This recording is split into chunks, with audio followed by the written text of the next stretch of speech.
Can everybody hear me? Yes, the mics work. Yay! Bonjour tout le monde. Welcome. It's great to see everyone here this morning, both in person and online. Welcome to our day-long dialogue on the global governance of online harms. My name is Jennifer Welsh. I'm the director of the Center for International Peace and Security Studies at McGill University. And I wanted to tell you a little bit about the origins of this event today and also what we're hoping to do together, and I stress very much the word together.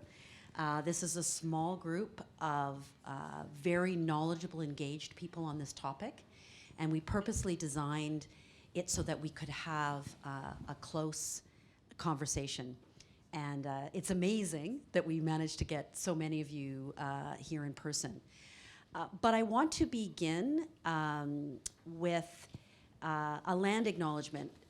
Those of you who are not Canadian may or may not know that we are engaged in a long and very public process of trying to come to grips with our past in Canada. And so one of the things we do as part of that is think about the land we are on. When I do this, even though I'm now from Montreal, where I live, I grew up in Saskatchewan, and I always think at these moments of the land in Saskatchewan and of the Cree, who were the first inhabitants of that land and welcomed so many. But in Montreal and at McGill, we are situated on the traditional territory of the Ganakahage.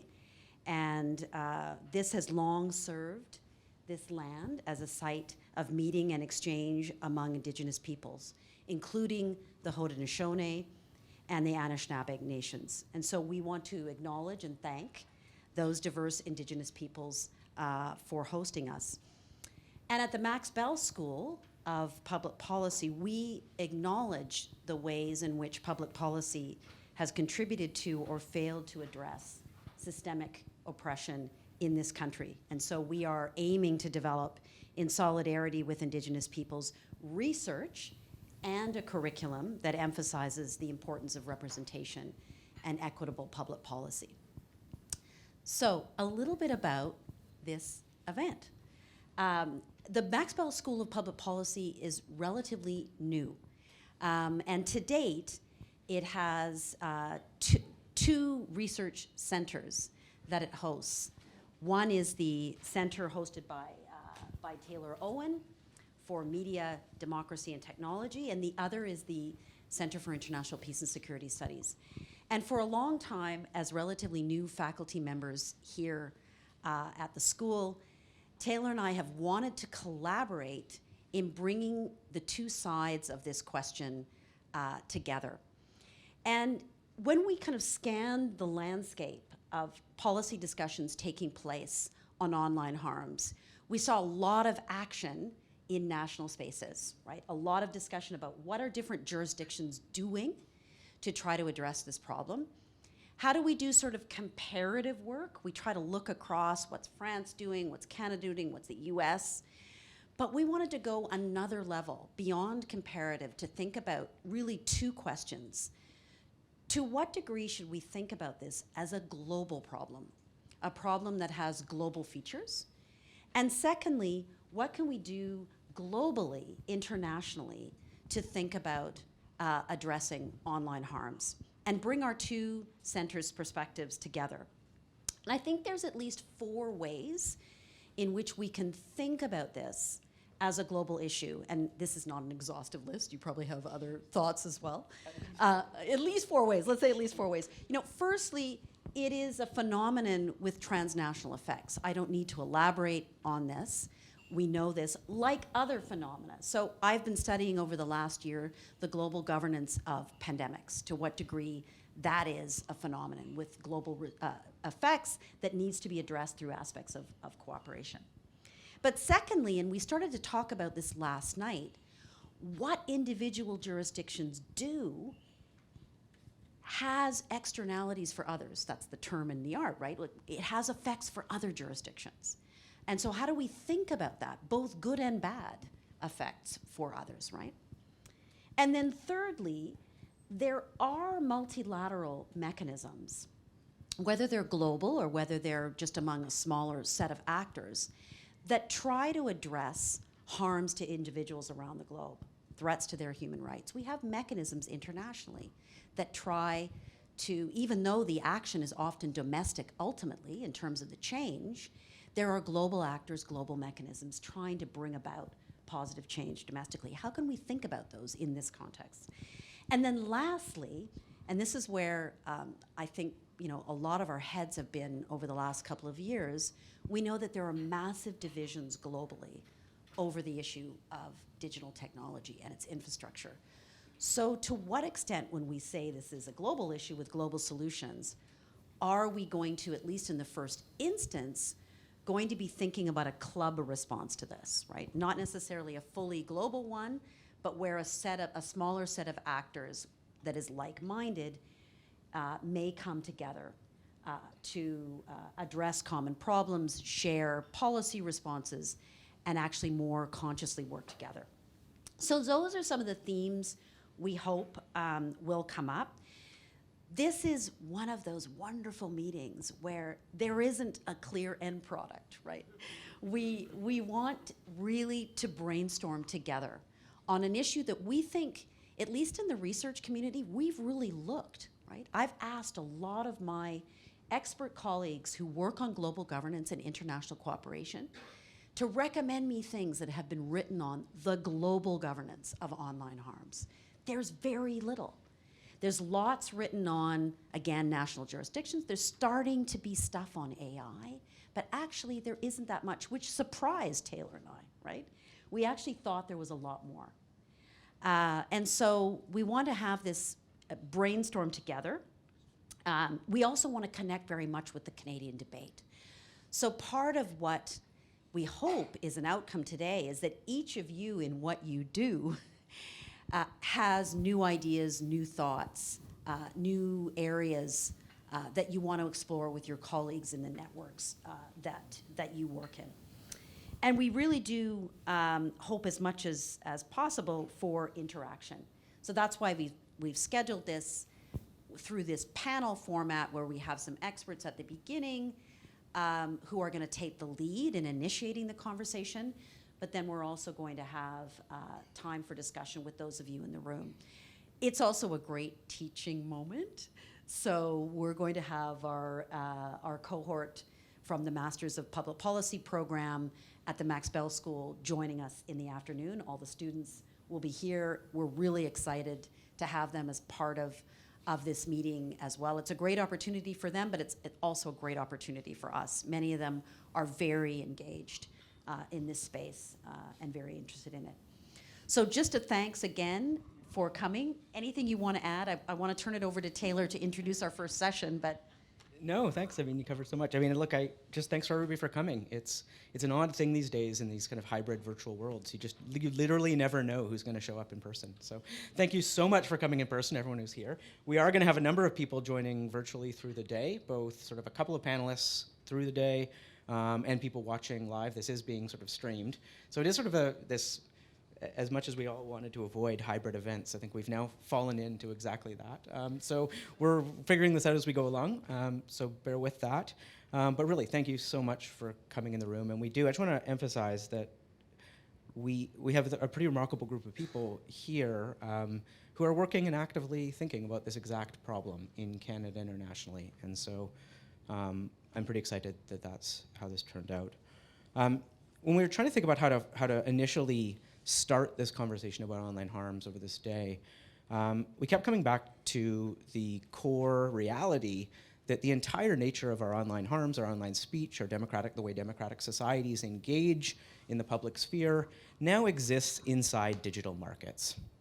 And understanding the nature of those digital markets and correcting for some of the flaws in those digital markets is in many ways a first principle for the whole host of other things we're going to talk about in terms of how those markets are used and abused and governed. And there's no two better people to have that conversation for us than Vas and Cory. Vas is the executive director of the Digital Societies program and the Masters in Public Policy program at Master. Author of a wonderful newsletter, if you don't know, called Rags to Riches, which talks about digital policy in Canada and abroad, but also has been pushing Canada and the Canadian government and Canadian citizens to take this idea of both competition policy and the nature of digital markets and how we should be governing them a lot more seriously over the past couple of years and really driving that conversation. She's going to lead a conversation with Cory Doctorow, who we're very lucky to have here. Cory is a science fiction author, a fiction author. I think the works are, it's more and more difficult to tell the difference between the two.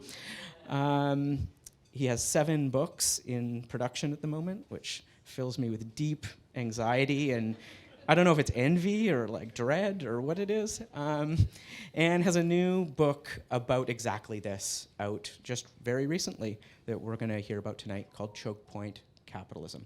So thank you both for being here. Thanks for setting the stage for a broader conversation through the day, and let's see how much fixing the market can solve all the rest of the problems. And maybe it does. Maybe you tell us that fixing the digital market problem means online harms go away and we can just leave after your conversation.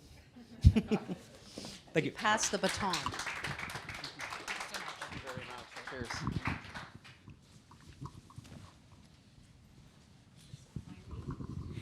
Thank you so much. Thank you to everyone here. Thank you to McGill for hosting. And also big thank you to McGill for inviting me to co-author a paper 2 years ago during our phone call where I Googled what is competition policy and told them I could write about it. And also thank you to Sonia Solomon for shoulder tapping me into this conversation. And thank you to you. I brought my book as a prop, but I actually don't need it for the conversation. Excellent. I do need these though. My first note to myself, go to Hotel Germain. I did it. Excellent. Congratulations to you and Rebecca for this book. Thank you very much. And you know, I want to reiterate what they said about your newsletter. It is terrific. You know, all the protestations of being a newbie to the subject aside, you're writing very clearly on regulation and tech. It's one of my go-to sources. Thank you. Wow. You're welcome. Okay. Let's talk choke point capitalism. Sure. You've all got a complimentary copy, and thank you so much for that. In this book, you're surveying the implications of corporate concentration as demonstrated, you know, with great case studies, with these concrete examples in our digital markets. Amazon, the news, music labels, streaming and Spotify, radio, live music, Hollywood, video games, and YouTube. Just yesterday in the US, a major coalition launched taking on Ticketmaster and what they're doing. I think that people generally seem to recognize the traits of a monopoly or concentrated markets, but could you clarify for us what a choke point is? Sure, and maybe to frame it in the context of this wider discussion, you know, we're here to talk about online harms, and that, you know, runs quite a gamut. But the ground zero of this was the copyright wars, right? Easy notice and takedown, high degrees of liability, automated filtering, trusted reporters. I mean, you name it, it's been tried on the copyright wars. And, you know, to the extent that the purpose of the copyright wars was to enrich creators, I think we can say that it was a failure, right? The size of the sector has only grown, but both proportionally and in real terms, the share of income accruing to the workers who produce the creative work has declined. And to understand why, I think we have to talk about choke points. So a choke point market is one in which you have a concentrated collection of intermediaries who are the only mechanism by which creative workers can bring their work to the public. And you have the public who are kind of locked in some way. Sometimes those are bound with silken ribbon, you know, like so you buy your Prime subscription and it's just very convenient, but also now you're never going to shop around. So if you want to sell to people who are Amazon customers, you have to go through Amazon. Sometimes they're shackles of iron, right? If you buy an Audible audiobook from Amazon, it comes locked with digital rights management, and under both Canadian and American law and European law, and really law all over the world, thanks to the tender administrations of the US Trade Representative, it's illegal to remove that DRM. And so if you quit Audible, you have to leave your audiobooks behind. You can't take them with you, which is, again, a powerful incentive to stay on Audible, which then creates this captive audience, which is an irresistible lure to the creative workers who want to bring their work to market. And here's where the copyright wars come in, because our remedy for creators lacking bargaining leverage for 40 years has been a monotonic expansion of copyright. Longer terms, easier enforcement, harsher statutory damages, greater scope. And yet, because you have to pass through the choke point on your way to market, whatever it is you've been given by Parliament or Congress gets taken away at the choke point as a condition of reaching it. It's like giving your bullied kid extra lunch money in the hopes that they'll be able to buy lunch with it. It doesn't matter how much lunch money you give your kid if the bullies take it all. And in fact, eventually, if the bullies finance a campaign out of stolen lunch money to argue for Canada's, poor, starving children to get more lunch money, it's still not going to buy your kids lunch, and, particularly not after they use some of the other excess rents to bribe the principal to look the other way when they're running their shakedown at the cafeteria entrance. And so that structural problem, right, of very large firms controlling gateways between one group of users and another, audiences and creative workers, or even Uber drivers and Uber passengers, creates this opportunity for a shakedown at the choke point. And then in Canada recently, the word gatekeeping has become very politically charged. Do you distinguish between choke points and gatekeeping in a particular way? Does it have to do with those rents, as you've sort of said? So I think that operating the choke point, operating the toll booth, lets you do a couple of things. So one is that it lets you use the money that the people who you're adverse to have surrendered to you to continue your campaign against them. So one of the things that we do in the book, to skip ahead a little, half the book is just given over to technical proposals for solving this. We didn't want to write one of those chapter 11 books that's like 10 chapters of how terrible things is, and then an 11th chapter of like, let's all vote harder to make it better. We took the second half of the book and just gave out detailed technical proposals. And one of them is to make it easier to terminate copyrights. You may remember during the last time we opened the Copyright Act here, Brian Adams was militating for this. It's something that's a feature of US copyright law. It says that you can just terminate a contractual arrangement, even if it's been made nominally in perpetuity, by filing some paperwork. And we have some suggestions for how to make it better. But an example of how it's been used to break a choke point, George Clinton, Parliament Funkadelic guy, his sleazeball manager forged his signature on a copyright assignment and stole all of his work, and then spent 30 years using the royalties from his work to defeat him in court. So after 35 years, George Clinton just cut through all of this nonsense by terminating the assignment, right, and just getting his works back. This is an imperfect solution, but it's better than George Clinton still being in court with the product of his own creative labor being turned against him. So the question of like what's a gatekeeper and what's not, I think turns on the excess rents that they can get and how sturdy the wall is around the gate. And for that, we have to talk about competition. Because if there are lots of gatekeepers, then maybe that you can get a better deal from another gatekeeper. At the start of the Napster wars, you had the labels who were, unambiguously pretty terrible to their workforce, right? The Beatles split 1 cent per LP, except 15% of that was held back for marketing expenses, and they had to split the remaining 85% of a penny among the 4 of them after giving their manager 10%. And when the tech companies came up, they did some things that were bad for the music industry, but they did some things that were good, right? They forced the music industry to offer better terms. And it would have been easy at the time to think, oh, well, YouTube is run by good-natured slobs who want to help artists, and UMG and Warner are run by evil mustache-twirling villains. But it turns out that the difference between YouTube and UMG was just market power. That once you reached consolidation where YouTube didn't have to worry about competitors, their policies became indistinguishable from those at the record labels, and they differ a little in the margins, but not in distributional effects. And it's like that scene at the end of Animal Farm, spoiler alert here, where the pigs who've led this revolutionary war of the animals against the farmers decide to throw their lot in with the farmers, and the animals crowd around as the pigs eat dinner with the farmers in the farmhouse, and you look from the pigs to the men and the men to the pigs, and you can no longer see the difference.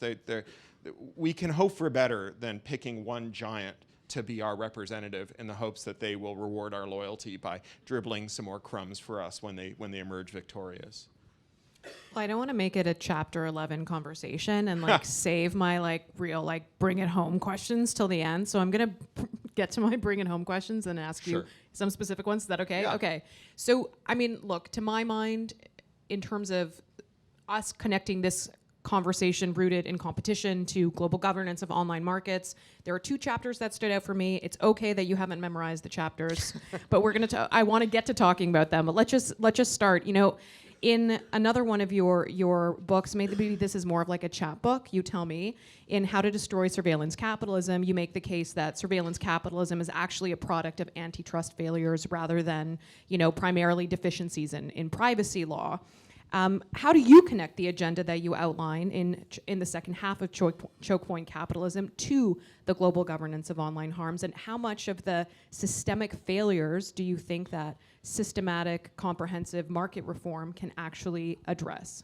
So I wouldn't say that privacy law isn't the problem with surveillance capitalism. I would say that the failure to enact good privacy law is downstream from monopoly, right? It's an epiphenomenon of monopoly. When firms are really concentrated, they have monopoly rents. That's why you form a monopoly. It's why you form a cartel. But they also have an easy collective action problem to solve, right? It's easy to look at that photo of the tech leaders at the top of Trump Tower in 2017, around that leatherette billiard table, all meeting with Donald Trump and say, how can these paragons of liberal democracy meet with this short-fingered vulgarian? And, fair enough, but isn't it much more disturbing that they all fit around one table, right? Once they all fit around one table, it's very hard to imagine how you would get that kind of adversarial truth-seeking that is at the core of regulation, where people who have equal credibility and equal experience in the industry all show up and counter each other's parochial, favorable talking points, right? Network neutrality, no company could ever manage CapEx with if we have network neutrality, and Canada's internet will languish. And then you get like Tech Savvy who shows up and they say, no, we run our own kind of crunchy granola network here at the margins, and we do it without violating net neutrality. So can Ted Rogers. And Ted Rogers says, come back when you've got a network as big as the Trans-Canada Highway, right? And it becomes very hard to make good policy in that face, which is why we don't have good privacy rules. As to how we get into surveillance capitalism and how best to understand surveillance capitalism, I think it would be amazing if the one time that the tech companies told the truth is when they bragged about how great their products worked, right? We know they lie about their labor policies and whether they pay their taxes and which data they gather and how they use it and so on. But the one thing that we take as gospel truth in the surveillance capitalism debate is that when they turn to potential advertisers and they say you should absolutely pay a premium for Facebook or Google because we've used big data to invent a mind control ray, that's the one time they're telling the truth. And given that everyone who ever claimed to have a mind control ray turned out to be either a liar or deluded, right? Whether it's like MK Ultra, Little Montreal deep cut here, or Mesmer, or sad pickup artists on the internet, they're all full of it. It would be amazing if Google and Facebook weren't. Which leaves you with this question: how do we get to this circumstance where people do believe outlandish things and outlandish beliefs race around the internet? Well, one is that we've got a monoculture. And if you can figure out how to game the filters or the systems on Facebook or Google, you can get very far, right? If you're in the top search results for Google, people will believe it's true, not because they've figured out how to bypass your critical faculties, but they've become the sole source of information that people go to trust. And that's very different from big data giving you a mind control ray, right? That's just being able to buy all your competitors so that you're the only place where people go. I mean, after all, Google is a company with 3.5 successful products, right? They made a search engine that's really good. They made a browser that's pretty good, but pretty anti-competitive. They made a really good Hotmail clone. And then they made an app called Google Photos that runs on top of a platform they bought from someone else. And then everything else that they've done in-house failed, right? Whether it's Sidewalk Labs or the Wi-Fi balloons or Google Videos. Everything they've got that's a success that makes that platform sturdy, their whole video stack, their whole ad tech stack, their server management stack, all of that stuff is something they bought from someone else that pre-Mulroney, pre-Reagan, pre-Robert Bork, we wouldn't have permitted these firms to acquire, because we would have said, well, you're acquiring a vertical monopoly, you're going to fence out rivals, and you're going to be able to establish this sturdy dominance. And that's what they've got. So the question is, how do we end up in a place where people believe outlandish things? Well, part of it is that if you can figure out how to game Google and Facebook, you can put your things in front of people who might just believe it. I think the other part of it, because that doesn't explain the whole thing, it doesn't explain why people think the Earth is flat. If you type, is the Earth flat into Google, and the first answer was yes, you might be skeptical of it. I think the other thing is that under conditions of monopoly, you exist in a circumstance of epistemological chaos. It's very hard to know what's true when monopolies are able to distort regulatory outcomes, right? I have chronic pain. And a decade ago, I went to the doctor, and he said, you should take opioids every day because they're safe, because there's good research about it. I'm going to give you a prescription for opioids. And I went out and I did my own research, right? I did my own research and I became an opioid denier because I concluded, having done my own research, that powerful billionaires had colluded with their regulators to kill people in large numbers to create profits for themselves. I was right, as it turned out, right? The Sackler family were those evil billionaires. 1 million American deaths later, the opioid epidemic shows no sign of slowing. So what is the epistemological difference between that and vaccine denial? Now, I've had 5 COVID vaccines. I'm not a vaccine denier.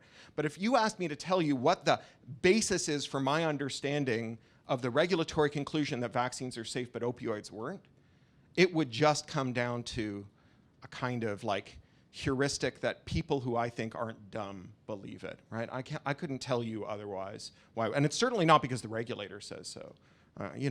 After the opioid crisis, who should trust the FDA? And so that monopoly leads to the crisis, which leads to the crisis of confidence, which leads to the willingness to accept an outlandish belief. That monopoly also creates a circumstance in which people who are peddling outlandish beliefs find it easier to locate their audience. So I really like the phrase adversarial truth sharing, and I drew a box around it. That's Yes. how much I like it. Truth-seeking. Truth-seeking. Yes. Oh, we've got to do a correction in there. You also talk about, back to your solution agenda, and thanks for outlining so many different tactics that people can take, that governments can think about. When you talk about radical interoperability, you talk about adversarial interoperability. Yeah. Maybe we can Yeah, dig deep there. at the Electronic Frontier Foundation, we started calling adversarial interoperability competitive compatibility, because no one can say adversarial interoperability, and AI was taken. So we call it competitive compatibility. And this is just what we used to do, right? Do you remember, I was a CIO in Toronto in the early 2000s, and I was babysitting these networks of like 50 to 100 computers, most of them PCs, a couple of Macs, right? The designer would have one, maybe the CEO wanted their PowerBook. And Microsoft just made it harder and harder to use Microsoft Office on the Mac. There was Microsoft Office for the Mac, but it was so cursed that if you just like waved the install disk near a computer, all the files on it would become corrupted forever. And we didn't resolve this by like making Microsoft make a better product. Instead, Apple read the writing on the wall. They saw that people like me were putting big graphics cards in the designers' PCs that they use just to get Word files with, throwing away their Macs and getting them Adobe platform for Windows, right? Because we just couldn't maintain these heterogeneous networks.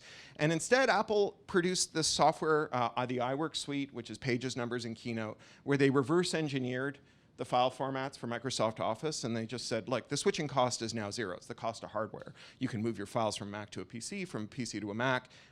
They ran this ad campaign. You remember the Switch campaign? To encourage people because the switching costs had gotten low. And when we talk about monopoly in tech, we tend to over-index on network effects. We say, oh yeah, you joined Facebook because your friends were there. They made it more valuable to you. Now someone's going to join because you're there. You've made it more valuable to them. And it's true that network effects drive growth. They drive scale very fast, but network effects are a double-edged sword. Because if a service gets more valuable every time someone joins, it gets less valuable every time someone leaves. And so because technology has this kind of intrinsic character of interoperability, the only computer we know how to make is the computer that can run all the software we know how to write, the Turing-complete von Neumann machine. It means that you can always make switching costs low. You can always build a thing that plugs into Facebook. I mean, that's what Facebook did when they started accepting general users outside of the .edu world. They had this problem that everyone who wanted social media was already a MySpace user. And while Facebook did a better experience, for one thing, it was the privacy-focused alternative to MySpace. This is a thing we forget. And it tells us why you can't just trust that a company that says things are going to be better is going to be faithful to that promise. Everybody who was on was already on MySpace. And so when you quit MySpace and went to Facebook, you might have a better experience, but no one to talk to. And rather than making you choose between those or solve this impossible collective action problem, which is like next Wednesday at 3, we all quit and sign up on Facebook under the same names we're using here on MySpace. We'll find each other. Instead, they just said, here's a bot. You give it your login, your password. It'll go to MySpace. It'll fetch your waiting messages. It'll come back to Facebook. It'll put them in your inbox. You can reply to them. It'll push them back onto MySpace into your outbox, and it'll go to your MySpace friends. You can have both, right? You can straddle both worlds. Today, if you tried to do to Apple what Apple did to Microsoft, or if you tried to do to Facebook what Facebook did to MySpace, they would reduce you to radioactive rubble, right? They would use anti-circumvention law, software patents, copyright, tortious interference with contract. They would use innumerable policies to not fence you out using technology, but to fence you out using the law, which shows you how monopolies can mobilize policy to create what started off as a small market advantage into a durable, legally defined market advantage, which brings us back to harmful content, which is that if we trust these large firms, in fact, if we rely on these large firms to manage the harmful content problem, then whatever market advantage they start with will become a durable one, and we won't be able to get away from them. Thank you. I want to talk a little bit about transparency rights. Then I'm going to push you on where can we go for Canada, because I'll be taking notes and hopefully not writing the wrong words down. And then I want to make sure I'm turning it to our audience. So I really think that to Taylor's earlier point about the pros and cons of hybrid, I do want to take advantage of the people that are listening and in the room. So don't leave us hanging. And I will wait 7 seconds until someone puts their hand up. So you've been primed and you've been warned. Let's talk enforceable transparency rights in order to unleash collective action that you've hinted at. Some of this session, this conference, has engaged Facebook whistleblower, Frances Hogan, I always say her last name incorrectly, sorry everyone, who's saying that regulators should mandate more transparency from social platforms about how their algorithms work and the outcomes they produce. Ottawa is currently figuring out, as we know, how to best proceed with online harms legislation, and Frances has helped us distinguish between laws that blanket deem hate speech, violence, incitement, and more as being illegal, and ones that mandate transparency and risk mitigation. Her point there is that one of those is comparatively more implementable. You say in Choke Point Capitalism, you and Rebecca, every choke point business knows that restricting access to information is a powerful weapon to wield against workers and suppliers. Keeping deal terms secret deprives producers of access to information about their treatment relative to others. And if secrecy makes anti-competitive flywheels turn, transparency can help unwind them. Welcome to a reading of your book by me. Tell us more about enforceable transparency rights. Yeah, I mean, transparency can sound pretty weak sauce, right? And certainly transparency without the potential for action is just a recipe for despair, right? It's just, now you know to a farthing exactly how bad things are, and yet you can't do anything about it. Go home and curl up under a blanket and rock yourself to sleep. But in the book, we talk about ways that transparency can become a necessary but insufficient precursor to collective action. And the book is really focused on collective solutions. We actually had an editor who said, I really like this book, but I'm not going to buy it because all the solutions are about things that have to be done systemically, and there's nothing that the individual reader can do to solve the problem when they're done reading it. We were like, dude, you are so close to getting it. You're not going to recycle your way out of climate change. You're not going to shop your way out of a monopoly.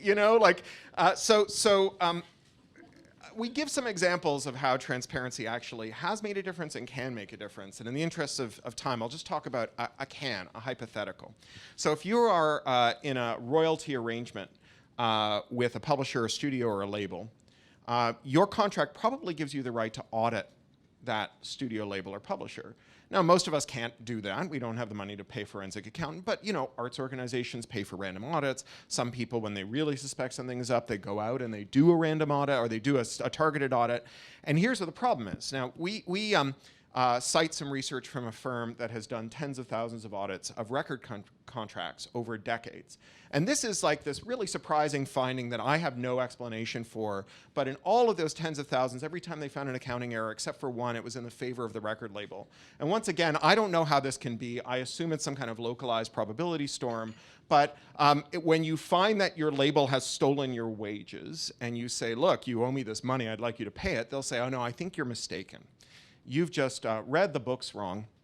If you want me to pay you, because I'm such a good guy, I'll give you like half of what you're owed rather than making you go to court and squander more than you could ever get just in legal fees. However, it's going to come with a non-disclosure agreement. So we talked to one source who we can't cite by name because of their non-disclosure agreement, who found a 6-figure error in their favor, and who, after having recovered a big chunk of that money, could not go to all the similarly situated creators who had similar errors in their favor lurking somewhere in these books. right? And that meant that this became a racket by which money could be taken away from artists and shifted to the shareholders of large entertainment firms. Now, as a phenomenon of monopoly, kind of semi-convenient one, all of these contracts with these non-disclosures, they're consummated in California, Washington State, New York State, and Nashville, Tennessee. And contract is a creature of state law in the United States. A small bill introduced into 4 state houses that said, as a matter of public policy, we will not enforce non-disclosure when it relates to material omissions or errors that were down to the detriment of people owed royalties, would, at the stroke of a pen, put more money into the pockets of artists everywhere, not just in those 4 states, because if you're a Canadian recording artist with a deal with an American record label, you would also get more money as a result of this. It'll put more money in the pockets of more artists all around the world than all the copyright term extensions of the last 40 years combined, and without the harms that arose from those copyright term extensions, not just harms to robust speech forums online, but also harms like allowing the 3 record labels to buy all their competitors at fire sale prices, and then to aggregate so many long-lived copyrights that they were able to dictate the structure of the streaming market to Spotify, because in order to have a viable streaming service, you had to do a deal with these 3 firms. And that deal involved lots and lots of things that we go into in kind of eye-watering detail in the book that are very, very harmful to artists. One example you may not be familiar with, if you turn on your Spotify every day and just listen to that band you loved in high school, right? The Honey Roasted Landlords. At the end of the month, you would think that your $15 to Spotify would just be remitted to that band, less whatever Spotify took out of the share. But that's not how the royalties are calculated. Between Spotify and the labels, the way that royalty arrangement works is they pool all the money Spotify's given them, they divide it proportionally by all the streams that have been played. And so if you're listening to the Honey Roasted Landlords amounts to 0.0000 nothing % of all the streams on Spotify this month, then all that money goes to Kanye West. Right? None of it goes to the artist you've been listening to. Right? That is a direct material consequence of allowing the labels to aggregate these copyrights, and also allowing the copyrights to endure for so long that, having aggregated them, they became this durable ammunition. So that's a way that transparency rights can actually counter things. And it runs counter to the main current in content moderation, which is to treat content moderation as a secret. If I told you why I deleted your account, you would just become some kind of awful Facebook rules lawyer, and you would come and you would argue that you hadn't done harassment. You'd done almost but not quite harassment, which, to be fair, is indistinguishable to the harassee from actual harassment. But as a result, we have in content moderation the only information security discipline in which we say security can be attained through obscurity, in which we say disclosing the rules will make the rules stop working. Cory, you've educated us, you've energized us, you complimented me, which I'm still riding high on. And I think we have many people here who are, ostensibly ready to be part of uniting against choke point capitalism, especially as we look towards a global online harms agenda. So may I ask, does anyone have a question that they'd like to ask of Cory while we're here? Not about blockchain.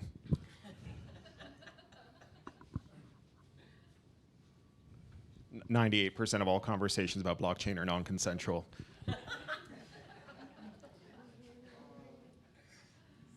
Thank you very much. My name is Andrei Sherbuch, McGill University,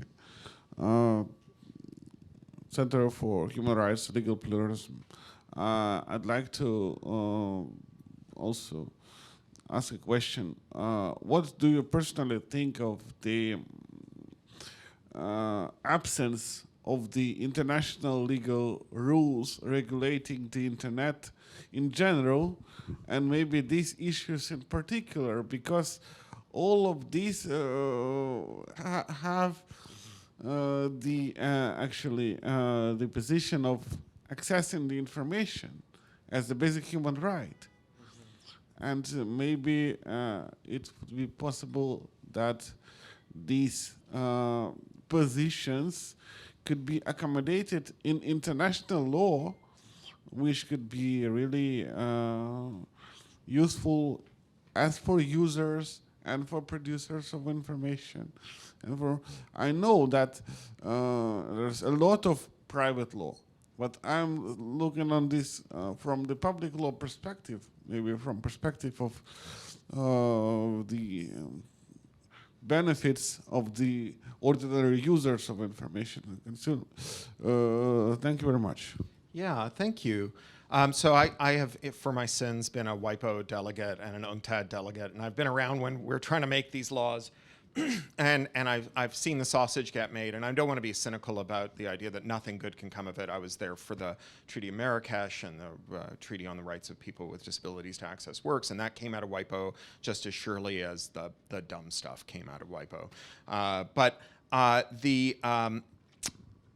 I think that if you want to understand the kind of course of how content regulation came to different territories, you see first that you had these mostly American firms that were mostly ad-driven that saw an imperative to put sales staff within the national borders of the countries that they operated in. So Twitter, when they went into Turkey, for example, which had at the time extremely far-reaching laws, kind of effectively lèse majesté laws about talking about the Armenian genocide and about the role of various founders of Turkey and so on in their history. And their argument at the time was that we just can't sell ads effectively from next door. We have to have a sales staff on the ground. And what that did was it created a circumstance in which Twitter was firmly within Turkey's jurisdiction, in as much as you could just have the police go and arrest some Twitter employees if they didn't do what you wanted. What followed on from that was a sense among states, especially smaller states, that didn't have the regulatory might to really get an edge on these big American multinationals, American headquartered multinationals, to create national firewalls and to say, unless you have some nexus with our enforcement capability, so that's some mix of data stored in the country and personnel on the ground, we will block you at our national firewall. And so this aligned the imperatives of smaller states with the imperatives of large firms. The smaller states could always get someone whom they could lay hands on and some data they could access inside their own territory, because the firms wanted to be able to advertise inside of them. And so that's how we ended up in the world that we're in now, where we have a kind of balkanized splinter net of different content moderation policies that are enforced to varying degrees. Often they're pretextual. You have, for example, in Cambodia, you have this very erratic enforcement of Facebook policies that mostly comes at the behest of the dictator, who really wants to make sure the real names policy is embraced not just by Cambodians in Cambodia, but by Cambodians in the diaspora, so he can round up and arrest their relatives when they speak out against him inside of Cambodia. In terms of the way the international community has responded to this, they've basically said, or the emerging consensus is that it's not a problem of having the wrong Mark, of having a Mark Zuckerberg at all, right? The problem isn't that we have an unelected social media czar with power over 3 billion people's social lives. The problem is that we've got the wrong person there, right? We need to perfect Zuck. And if we can find a perfectible Zuck, then we can bring him to heel and make him do our bidding worldwide. And it's the opposite of an approach based on like intergovernmental agencies, based on regional cooperation like the European Union. It's based entirely on this idea of like permitting corporate hegemony and then co-opting corporate hegemony. And it has its own incoherence because it's only the largest states that can really hope to command a perfectible Zuck, right? It's China, Russia, America, maybe the EU if they can act in unison. And smaller states are then left to contend with this firm whose power has been reified by international arrangements, whom they have no hope of holding to account, right? They just don't have the economic or legal muscle to do it. And so it's kind of a worst of all worlds. I don't know whether we would get good international policy out of IGOs, but I'm sure we're not getting it out of this approach. We have Kareem, and then we have Fenwick, and somebody in the back too. Yeah. Hi, great talk, thanks. Kareem Bardisi from the Leadership Lab at Toronto Metropolitan University. Do you see potential for creator-run platform cooperatives to break some of the choke points? And are there any good examples that are growing that you could point to? Yeah, we have a chapter on a creator co-op. There's actually some photographers who sold their photography stock business to one of the monopolists and then later felt bad about it and used some of their money as seed capital to start a photographers co-op where they're making more money. Everybody's making more money. The photographers are making more money. Everybody's making more money. The problem is where these firms do seek out means of creating durable moats and walls around them, the dominant firms. They were lucky to find some space at the margins to do this, but I think that a creator co-op is mostly downstream of forces that allow creators more mobility between platforms, that allow them more bargaining leverage and so on. So, in the Digital Single Markets Directive, there's the there's the requirement that entertainment firms disclose the full schedule of how all your work is being monetized and what it's going for. Again, transparency in and of itself is not enough, but a co-op of creators who have a downstream user who is paying this intermediary a big fat margin, who can then leave the main firm, start a co-op and go down to that downstream user and say, how about we split the difference, is a co-op where you could see some real power returning to users. There's a good paper in I think the Brookings Institute just published by a kid called Xander. Oh, I'm blanking his last name. I'll find it for you. There's this good paper about audience portability. So to allow creators to go from YouTube to, say, TikTok and take their likes and their audience and their comments and their videos with them as a means of increasing power. There's also within creator co-ops, even if they're using the big platforms, there's the power to commission software and studies. So you may have seen Taylor Lorenz's piece on algo-speak, which are the words that TikTokers don't use because it gets them downranked. So TikTok downranks LGBTQ content. So they don't say lesbian, they say la dollar bean, which comes from $BEAN, and they're just pronouncing it aloud to prevent TikTok from downranking them. One of the things creators might do as a form of direct action is to systematically probe the way that algorithms work. And algorithmic downranking is effectively a form of wage theft, right? You work for 100 hours to make a video, and then your employer says, well, you've broken 11 secret rules. I'm not going to tell you what they are, but you're not getting any money for that video this month. And to join forces to actually figure out how it works. So to do some stuff on the way to actually holding these platforms to account more generally. You can do stuff in the moment that actually puts groceries on the tables of people who produce this material. Coming over here. Just 2 points. Like, one, it's really exciting to hear the emphasis on like workers' rights and the emphasis on artists' rights, and that's, I think, in Canada and presently a big debate. There's lots around content moderation, but just the ways that digital creators' lives are being made more precarious by platforms, I think, is a really important thread. So, just a big + one on that.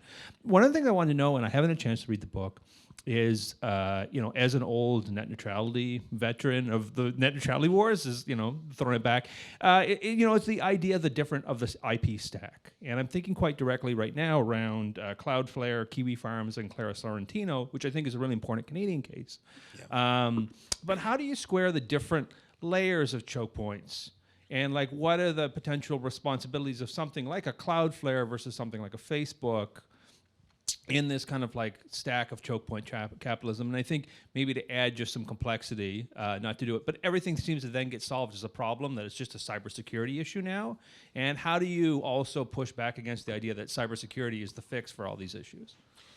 So I think that to return to the other gentleman's question about international forums, one of the major dangers of identifying intermediaries, especially intermediaries deep down in the stack like Cloudflare, as the right nexus for enforcement, is it becomes a rubric for other states that we consider to have less democratic fundamentals and accountability to do the same thing. Much in the same way that every Uyghur concentration camp was built by making reference to the American War on Terror, right?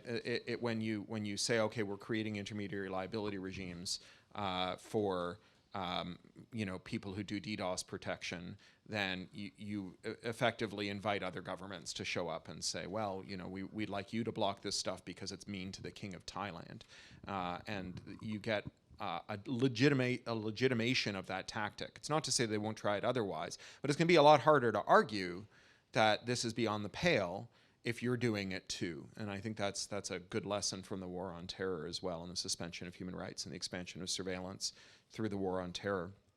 And your periodic reminder that Justin Trudeau said that he would only vote for Bill C-51 to get into Parliament, because otherwise he'd be wrong-footed by the Tories if he voted against it, but he would repeal it as soon as he showed up, and he's never done it, right? That it's very hard to unroll those things once they're rolled up. To the extent that there are naturally occurring monopolies in the stack, I think that making them liable produces more harm than good. I think it's very important that we not be instrumentalists, because the internet is going to be around for a long time, and it's going to infiltrate more and more parts of our lives. And when we kind of wire it with tripwires, that makes it fall over when someone shows up and points at it and says, you violate, someone downstream of you has violated a law, I require you to remove them, then you create tripwires that are going to trip up our descendants as well. It was very useful when Cory pointed just now, because we have a secret deal where I'll look at his watch to understand yes. where we are on timing. So I was like, yes.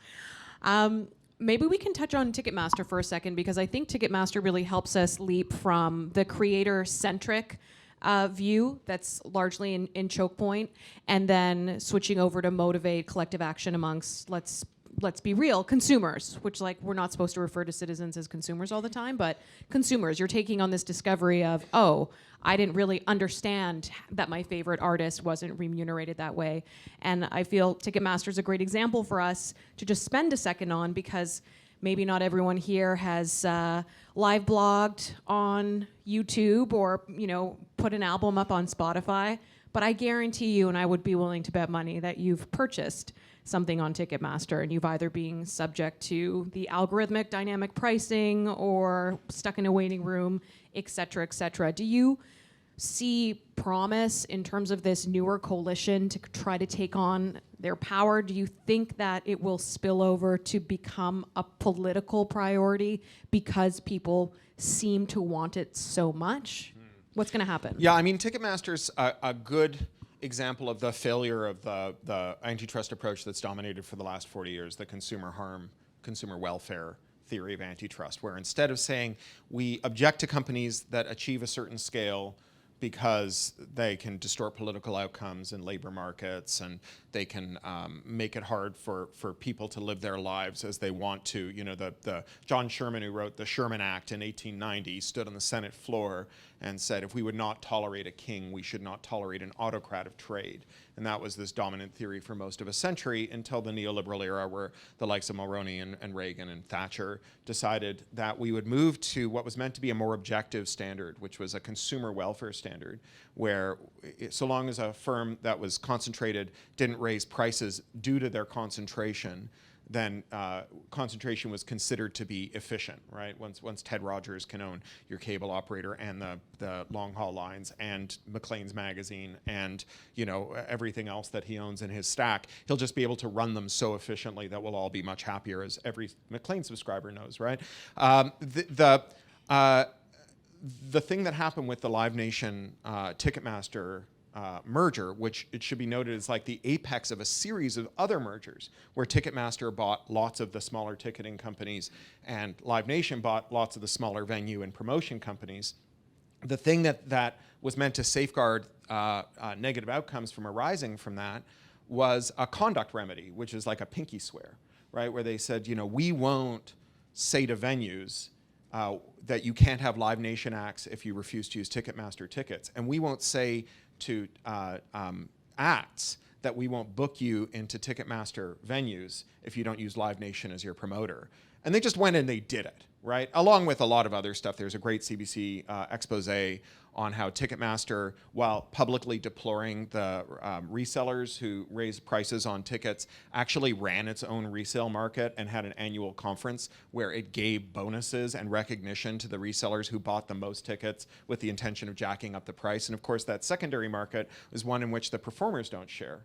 Right, the performers only get a cut of that original sale. So Ticketmaster was allowed to maintain that they were selling tickets very cheaply out the gate, but they were also rigging the system so that all those cheap tickets went to resellers. And so the royalty that they paid to the act was very small, and then the share that they got as a commission on these secondary sales was very large and didn't redound to the performer's favor.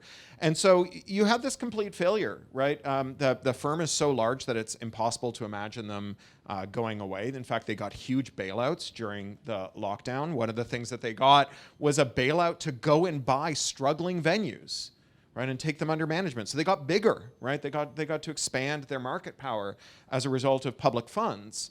The fact that they violated their conduct remedy should make them more vulnerable to a breakup, right? It should be kind of our minimum standard.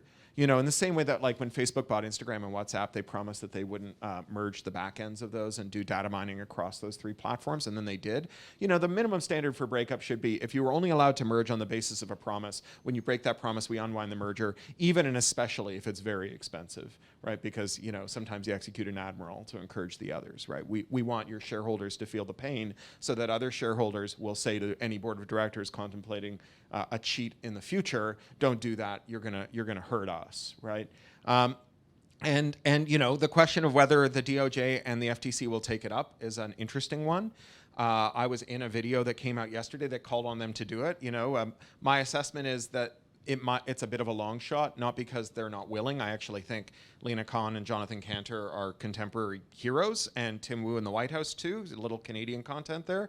But I just think that they're prioritizing a lot more literal bread and butter issues, right? When the owners, or the CEOs of the duopoly that control all the packaged goods in your grocery store hold shareholder calls where they say, we love inflation because we can raise prices significantly above it and people will get angry at the government and not us, then I think that's a moment in which our trust busters end up having to bear down on this. But I'll tell you what I think what gives me hope is that if we get trust busting on groceries or on packaged goods or on big tech, it's the beginning and not the end, right? It's the thing that creates solidarity across multiple movements. Maybe we can finish with this, that James Boyle, the copyright scholar, he talks about how before the term ecology came into widespread use, it wasn't a movement, it was just issues, right? Like you care about owls, I care about the ozone layer. How is like the charismatic nocturnal avian the same thing as the gaseous composition of the upper atmosphere? But the term ecology turns 1,000 issues into a movement. And you might think that you're pissed off because 2 companies control all the beer, or because 1 company controls all the wrestling, or 1 company does all the cheerleading, or 3 companies do all the shipping, or the web is 5 giant websites filled with screenshots of text from the other 4, or that there's only 4 giant banks. You might think that you're pissed off because of that. What you're actually pissed off about is monopoly, right? And the recognition that we're actually all fighting each other's corner is the thing that could make a difference. And so even if Ticketmaster doesn't get broken up from Live Nation, if the anger directed at Ticketmaster and Live Nation can be brought to bear against consumer packaged goods companies and agribusiness, and then that victory can be used as a launch pad for more enforcement in more sectors of the economy, then we can actually build the kind of trust-busting energy that defined the post-Gilded Age, right? The Golden Age, the 30 glorious years, where we broke up big concentrated corporate power and made governments accountable to the people and not to corporations. Thank you. Thanks. Oh, yeah, you want to. You want me to go first? He's letting me go first. Deferring to your elders, right? I would never say that. I want to pick up on 2 things you said, Cory, that really got me thinking. One was your comment in response to the last question about, you know, if we do things within our jurisdiction to regulate, it can then legitimize similar kinds of behavior in more authoritarian countries. And I want to just step back and say, so that's a constant danger we have in global politics, right? We have a rationale for something we use. It can be instrumentalized, twisted by those in other jurisdictions in ways that we don't like. And, you know, I think about it with just very simply the justification that you can use force, and you can't use force internationally except in self-defense. So we do it and say we're doing it in self-defense. Another country that we don't like twists it and says this is self-defense too, even though we look at it and say that's not self-defense, violence, right? So it's kind of a constant thing we live with. And often the response to that has just been, in the public discourse, you take it on. You say there isn't a consensus about your invocation of that principle or that tactic, and you have to fight it in kind of the court of global opinion. And so what I'm wondering is, in your response to that question, is there a particular danger in this realm, which means that we should actually avoid doing certain things because the potential for damaging legitimation is so high? That's kind of my first question, because you really stimulated that thought in my mind. The second is when you said, we don't know what international organizations would do, but it's got to be better than kind of what we have right now. And the way you characterized what they were doing as not going for structural change, but rather saying what we need is a new kind of individual rather than a kind of systemic solution. Where do you see the possibility for international organizations, or if not organizations, initiatives to actually move forward, given that there's so much division globally? Do you have things that you've seen where you think there might be legs here? Sure. So to take those two questions, the first one about how do you, under what circumstances can you just say, no, I didn't legitimize what you did. What I did was fundamentally different than what you're doing. I think that it has to be fundamentally different, right? You can't go to South Africa and say apartheid is wicked when they just based it on the system of reservations built by settler colonialists. You can't say what we did was different when it wasn't, right? You can't say pretextually invading another sovereign country for geopolitical reasons that don't relate to responding to aggression is unreasonable. If you went to Korea and you went to Iraq and you went to Vietnam, right? Like, you can't say spying on Uyghurs because of their ethnic background is wrong if you did the Islamophobic war on terror, right? I think that you actually, you have to have, if not perfectly clean hands, you have to have at least not gotten down and rolled around in the mud, right? For the CIA to abhor torture when it ran black sites and then took the architect of that black site and elevated her to director of the CIA, Gina Haspel, is it's not credible, not because someone out there is making the pretext that they're doing something different from what the CIA did. They're doing exactly what the CIA did. That's the problem, right? That's the problem with having credibility on a global stage. And where you have online content moderation, where you have mandates that just kind of mix and match things that is lawful, things that's awful, things we don't like, things that we've agreed no one should have.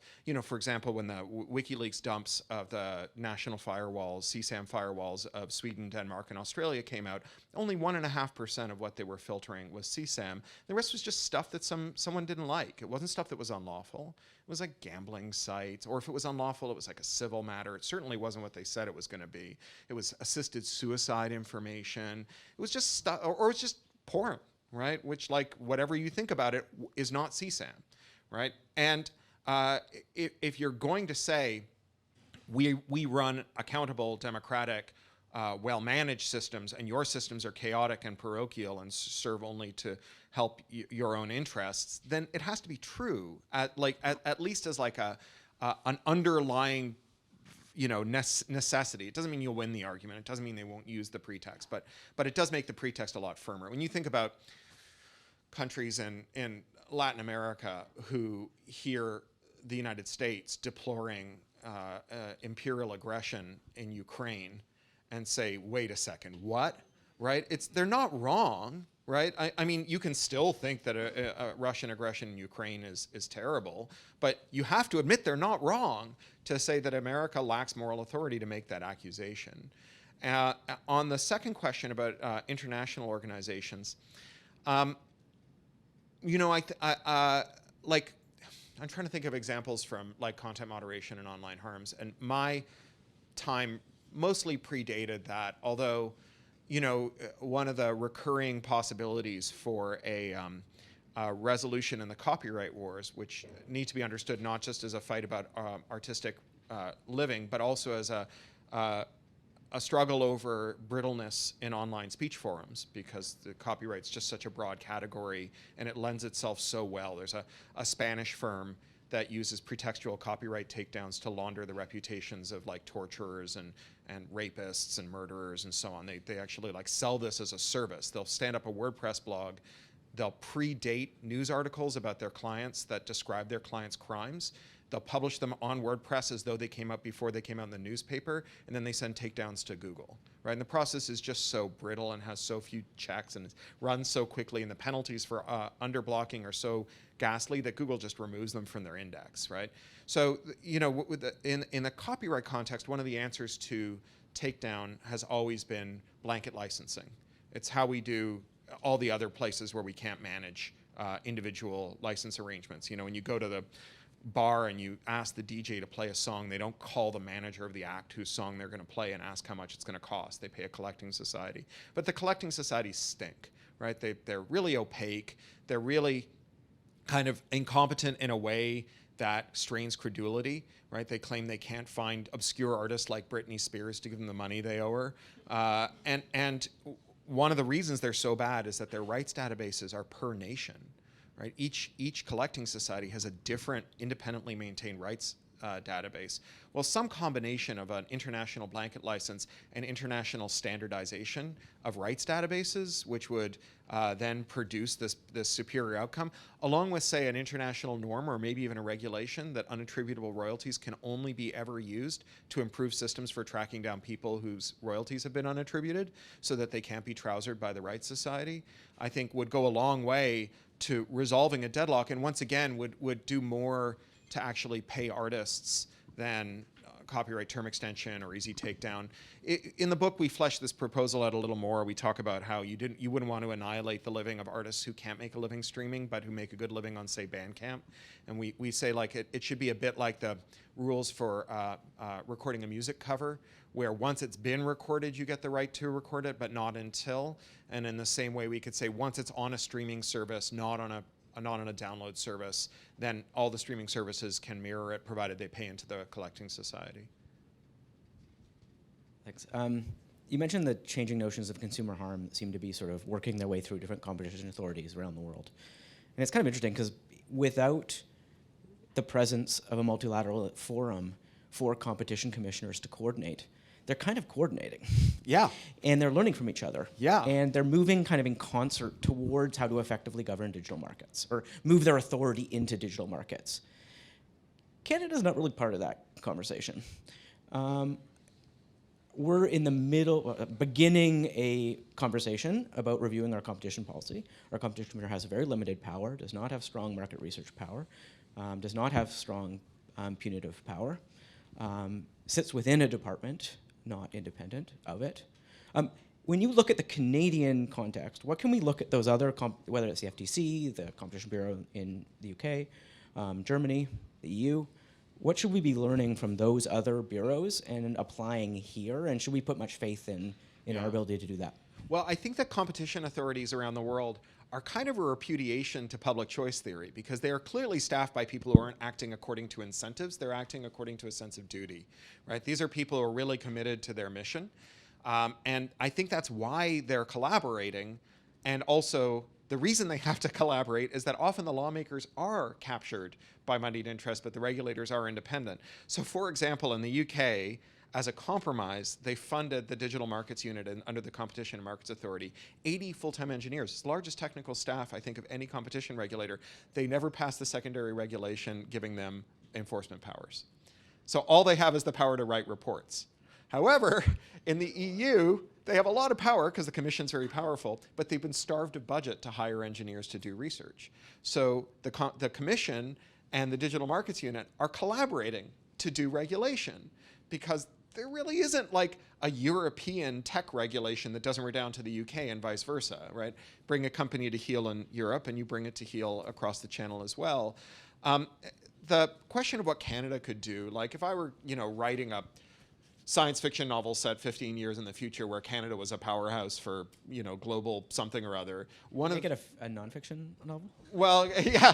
So, I have a Green New Deal Nonfiction novel. is what I'm I have a saying? Green New Deal novel coming out in 2024 that starts in Canada, but that's a different story.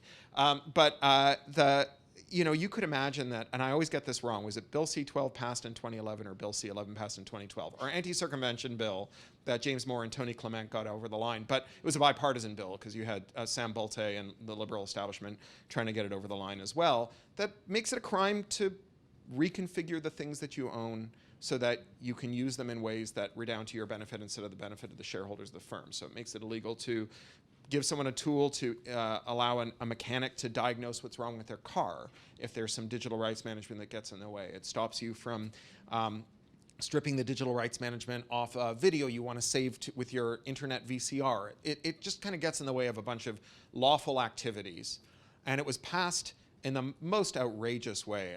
I got into an argument with James Moore on Twitter about it, and I said, aren't you the Conservative Party? Do you not believe in private property? If it's my iPad, why can't I choose which app store I use? And he said, if you don't like the iPad's deal, don't buy it. And I'm like, wait a second. That's not how it works, right? If I buy these shoes and I want to wear them with these socks, the shoemaker doesn't get to come after me and tell me whose socks I need to wear. It's none of his goddamn business. We don't have felony contempt of business model, right? And yet there you have James Moore and Tony Clement pushing it over the line. And I wrote about this on Twitter a little while ago, and Tony Clement came back out of his pit of disgrace to say, we did it as a compromise. And I'm like, I don't care if you did it as a compromise. You did it. Imagine if we repealed it and Canada became a territory in which you could make circumvention devices, right, that allowed every mechanic in the world to diagnose any car without having to spend thousands of dollars to become an authorized mechanic, that allowed everyone who owned an iPhone to choose an alternative app store, that allowed Canadian companies to build alternative app stores. There'd be no way to contain that within Canada's national borders. Such a rule would be completely consistent with our obligations under the WIPO Copyright Treaty and the WIPO Performers and Phonograms Treaty, which only enshrines protection for TPMs to the extent that they are not implicated in a copyright, that they restrict a copyright infringement. This, per se prohibition on the removal of TPMs is a creature of the American Digital Millennium Copyright Act. It came back to us through the USMCA, but it's not like the US is honoring the USMCA. Why should we? And not least when we could accrue a gigantic industrial advantage, right? I had momentary hope post-Brexit that the UK would decide that rather than being Singapore upon Thames, that they would decide to become a place where you could make technology that had its users' interests instead of multinational corporations' interests. All of those hopes were dashed. But Canada could be that country. I mean, we did at one point have a Nortel, right? We could do stuff here. We've got the University of Waterloo. We've got lots of big tech programs, and many of which I dropped out of. And they could be producing really important, interesting technology that everyone in the world wants to buy. There's nothing that says that the era in which small companies like Nokia can become worldwide sensations, there's nothing that says it can't come back. It's a matter of just no longer producing policy that redounds to the benefit of corporations headquartered outside of this country that don't pay taxes anywhere, and instead making policy that reflects our national priorities. Well, maybe we're getting there. A Canadian right to repair bill just passed 333 votes to 0, but it's a private member's bill and it's not led by the Competition Bureau, though the Competition Bureau made this awesome video about the right to repair. So that's one way of learning about it. Why don't we head into our coffee break on that note? We can All right. do that kind Thank of you. stuff here. Thank you so much. Thank you. Thanks, Cory.